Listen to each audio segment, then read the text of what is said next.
کوئی نہ کرتا۔ برادران اسلام، علماء نے، محدثین نے، مفکرین نے، مفسرین نے اس بات کا نتیجہ نکالا ہے کہ یزید کے وہ الفاظ آج بھی تاریخ میں موجود ہیں کہ جب یزید نے کہا تھا کہ آج اگر میرے جنگ بدر والے بزرگ موجود ہوتے تو وہ خوش ہو جاتے کہ کس طرح میں نے ابو طالب کی اولاد سے بدلہ لیا ہے، کس طرح محمد عربی کی اولاد کے سروں کو میں نے کاٹا ہے۔ یہ اس یزید کا کفر تھا جو لوگوں کے سامنے آیا تھا، مگر جب یزید نے قاری صاحب دیکھا نا کہ لوگ تو میرے خلاف ہو جائیں گے، اس نے پینترا بدل لیا۔ اس نے کہا اب میں اپنے آپ کو بدلتا ہوں، مگر یارو میں تو اس لیے کہتا ہوں کہ حسین تو نے انتقام کی حد کر دی کہ نام یزید کو گالی بنا دیا، نام یزید کو گالی بنا دیا۔ تو برادران اسلام، غلام حسین تو نام لوگ رکھتے ہیں، غلام یزید بھی کبھی کسی نے نام رکھا ہے؟ کوئی بڑے سے بڑا یزید کا حامی، یہ جو کتابیں لکھتے ہیں امیر المومنین یزید کی، مولانا شفیع اکاڑوی نے کراچی کی مسجد میں ممبر پر بیٹھ کر کہا تھا، ایک آیا تھا بندہ اٹھ کے ان کو کہنے کہ حضرت صاحب آپ یزید امیر المومنین تھا، آپ نے فرمایا میں تیرے ساتھ ایسا نہیں کروں گا، ایسا کر کہ تو بھی ہاتھ اٹھا میں بھی ہاتھ اٹھاتا ہوں، میں دعا کرتا ہوں یا اللہ میرا حشر امام حسین کے حبداروں میں فرما، تو دعا کر کہ یا اللہ میرا حشر یزید کے حبداروں میں فرما۔ خدا کی قسم تاریخ آج بھی اس واقعے کی بھی گواہ ہے کہ وہ بدبخت دعا نہیں مانگ سکا تھا، دوڑ گیا تھا، پتا تھا کہ یزید جہنمی ہے، یزید لعنتی ہے۔ اس کے بعد برادران اسلام، اب یزید نے کئی دن خدمت تواضع کے بعد اوپر سے قافلہ حسینی کو شام سے مدینہ کی طرف روانہ کیا۔ نعمان ابن بشیر کو ان کا سپہ سالار مقرر کیا جو اہل بیت کا بڑا ہی مانی تھا، بڑا حبدار تھا۔ ان کو کہا کہ لے جاؤ۔ وہ بڑے عزت و اکرام کے ساتھ، بڑی پردہ داری کے ساتھ، بڑی خدمت نوازی کے ساتھ لے کر جب چلا تو سیدہ زینب سلام اللہ علیہا نے فرمایا کہ اے نعمان میری ایک ریکویسٹ ہے، ہمیں کربلا کے رستے سے واپس لے کے جائیں، ہم جب جائیں نا مدینہ منورہ تو کربلا کے رستے سے واپس لے کے جانا۔ تو برادران اسلام اس نے مانا، اور رستے میں جب کربلا معلّہ کا جگہ آئی تو اہل بیت اتحاد وہاں پر اترے اپنی سواریوں سے اور دیکھنا چاہا کہ اب بھی ابھی بے گور و کفن پڑے ہیں یا دفنا دیا ہے، مگر 3 دن بعد قبیلہ بنو اسد کے لوگوں نے شہداء کو دفنا دیا تھا۔ امام حسین علیہ السلام کی بھی قبر بنا دی تھی جو آج بھی وہاں پر موجود ہے۔ سیدہ زینب ایک ایک قبر پر گئی، اور جب کربلا میں اترے تو سارا منظر ان کو دوبارہ تازہ ہو گیا۔ آپ ان ساتھ آنے والوں کو بتانے لگے کہ قافلہ والوں یہ وہ جگہ ہے جہاں ہمارے خیمے لگے تھے، یہ وہ جگہ ہے جہاں ہماری سواریاں بیٹھی تھی، یہ وہ جگہ ہے جہاں پر میرا علی اصغر تڑپا تھا، یہ وہ جگہ ہے جہاں عباس بن بازوؤں کے تڑپا تھا، یہ وہ جگہ ہے جہاں پر میں نے علی اکبر کو مچلتے دیکھا تھا، یہ وہ جگہ ہے جہاں پر میرا بھائی حسین تڑپا تھا بغیر سر کے۔ تو برادران اسلام، سیدہ زینب سلام اللہ تعالی علیہا آپ امام حسین کی قبر پر بیٹھ گئی اور آہوازاری کی۔ خدا کی قسم اس وقت جتنے بھی قافلے والے تھے سب کی چیخیں نکل گئی۔ آپ اپنے بھائی کی قبر پر بیٹھی، تلاوت کی۔ اہل بیت کے افراد ساری رات کربلا کے میدان میں بیٹھے تلاوت کرتے رہے، اور آج کہا جاتا ہے قبروں پر جا کے تلاوت کرنا کہاں لکھا ہے؟ یارو دیکھو سیدہ زینب سلام اللہ علیہا نے اور حضرت سیدنا امام زین العابدین رضی اللہ تعالیٰ عنہ نے یہ بات ثابت کر دی کہ لوگوں دین ہمارے گھر میں اترا، ہم دین کے وارث، قرآن ہمارے گھر میں اترا، ہم قرآن کے وارث، حدیث ہمارے گھر سے نکلی، ہم حدیث کے وارث۔ کائنات والوں کو بتا کر جا رہے ہیں کہ لوگوں، اللہ کے بزرگ بندوں کی قبروں پر سفر کر کے جایا بھی کرتے ہیں، تلاوت بھی کیا کرتے ہیں، تلاوت بھی کیا کرتے ہیں۔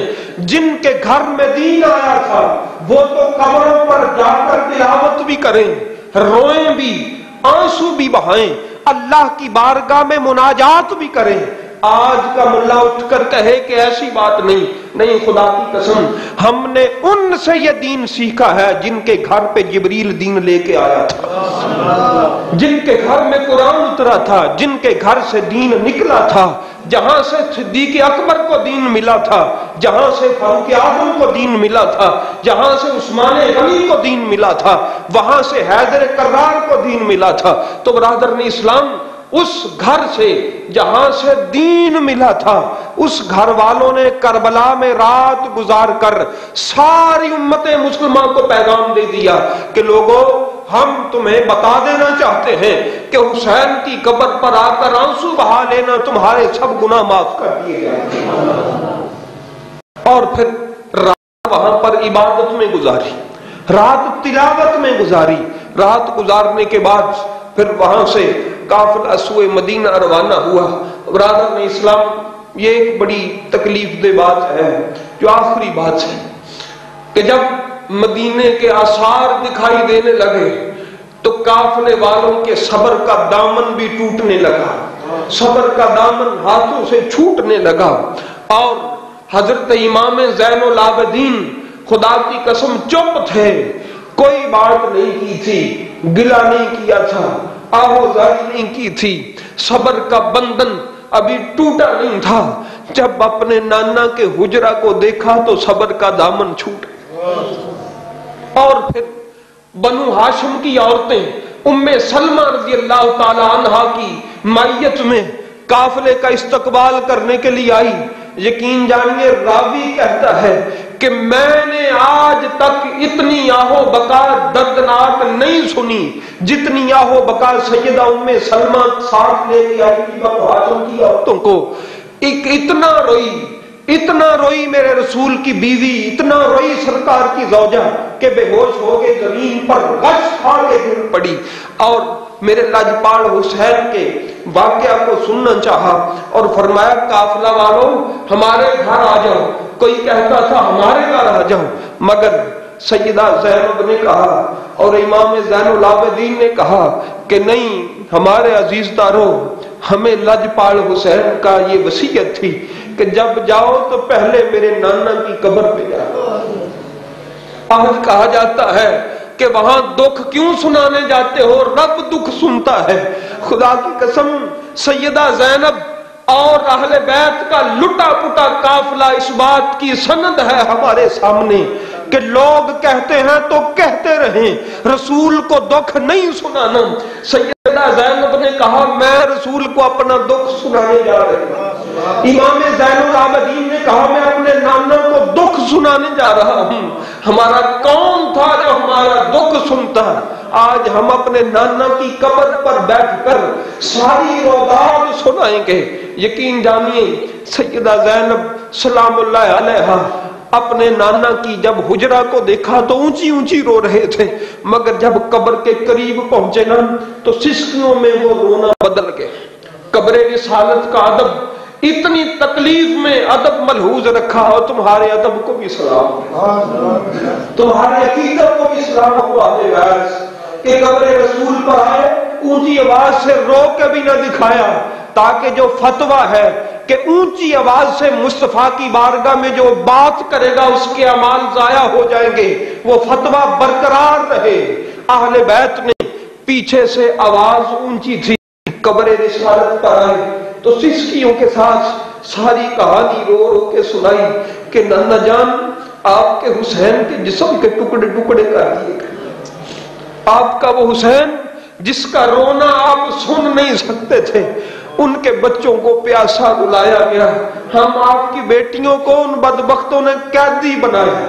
ہمیں تکلیفیں دی گئی، ہم پر ستم ڈھائے گئے۔ برادران اسلام، پھر وہاں سے وہ قافلہ اٹھا سیدہ زہرا کی قبر پر، امام حسن کی قبر پر، وہاں پر جا کے کہا امی جان ظلم کی حد ہو گئی، مگر آپ نے جو ہمیں صبر کی تلقین کی تھی ہم نے اس کا دامن نہیں چھوڑا۔ دیکھیے ہم کامیاب و کامران ہو کر حضرت سیدہ فاطمہ صغرا کا کیا حال ہوا ہوگا، خدا کی قسم۔ حضرت ام سلمہ ان کو لے کر ان کی قبر پر ہی آ گئی تو سیدہ فاطمہ صغرا رو رو کے پوچھتی تھی کہ پھپھی جان میرے بابا کی کوئی بات، میرے بھیا علی اکبر کی کوئی بات، میرا علی اصغر کس حال میں جدا ہوا، ہائے یا اللہ میری روح بھی علی اصغر کے پاس بھیج دے، یا اللہ پاک مجھے بھی علی اکبر بھیا کے پاس لے چل۔ تو برادر نے اسلام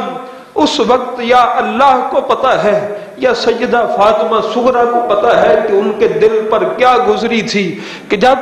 اپنے ایک ایک بھائی کا، اپنے باپا حسین اور غازی عباس کا پوچھ رہی تھی کہ پھپھی جان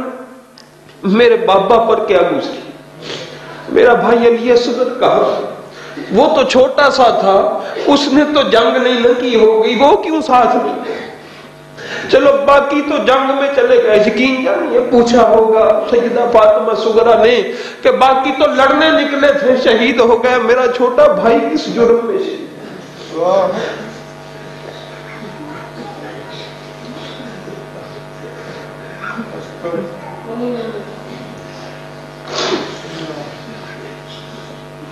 برادر اسلام یہ اہل بیت اطہار تھے، مگر تاریخ بتاتی ہے اور حضرت امام زین العابدین 1 سال تک اسی طرح اسی حالت میں رہے اور پورا مدینہ، حدیث کے الفاظ ہیں کہ پورا مدینہ 1 سال تک غم حسین میں رہا، پورا مدینہ۔ اور امام زین العابدین اپنی آخری سانس تک جب آپ کے سامنے پانی رکھا جاتا اور کھانا رکھا جاتا اتنا روتے، ایک گھونٹ پانی کا پی کے کہتے یہ وہی پانی ہے جو میرے بابا کو نہ ملا، یہ وہی کھانا ہے جو میرے بھائیوں کا نہ ملا۔ خدا قسم حدیث پاک کے الفاظ ہیں کہ امام زین العابدین کے آنسو گرتے اور کھانے میں مل جاتے، چند لقمے کھاتے پھر کھا نہ سکتے۔ تو اس لیے برادران اسلام مگر انہوں نے پھر بھی اپنے نانا کا دین پھیلایا، لوگوں کو نماز سکھائی، 1 رات میں 1000 نفل پڑھا کرتے تھے امام زین العابدین، 1000 نفل پڑھتے تھے امام زین العابدین۔ حضرت سیدہ ام رباب 1 سال نہ نکال سکی،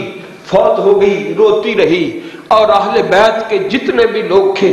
جتنی دیر زندہ رہے، آنسوؤں سے زندہ رہے، ان کو کربلا کا وہ منظر بھولتا نہیں تھا۔ اس لیے برادران اسلام میں آپ کو بتا دوں کہ جس شخص کے آنسو آنکھ سے نکل کر اس کی رخسار سے بہہ کے نیچے گر گئے، یقین جانیے وہ آنسی قیامت والے دن اس کے ضامن ہوں گے۔ پروردگار عالم کے واسطے میں اہل بیت اطہار کی محبت کو سینے میں بسا لو، یہ ہمیں قبر میں بھی کام آئے گی، حشر میں بھی کام آئے گی۔ وہ قافلہ مدینہ منورہ پہنچ کر پھر اللہ کی رضا پر راضی ہو کر اپنے نانا کے دین کی خدمت میں آگے رواں دواں ہو گیا۔ تو برادران اسلام اللہ کی بارگاہ میں دعا ہے کہ پروردگار عالم ہمیں اہل بیت کی محبت میں زندگی، موت اور حشر عطا فرمائے، یار زندہ صحبت باقی۔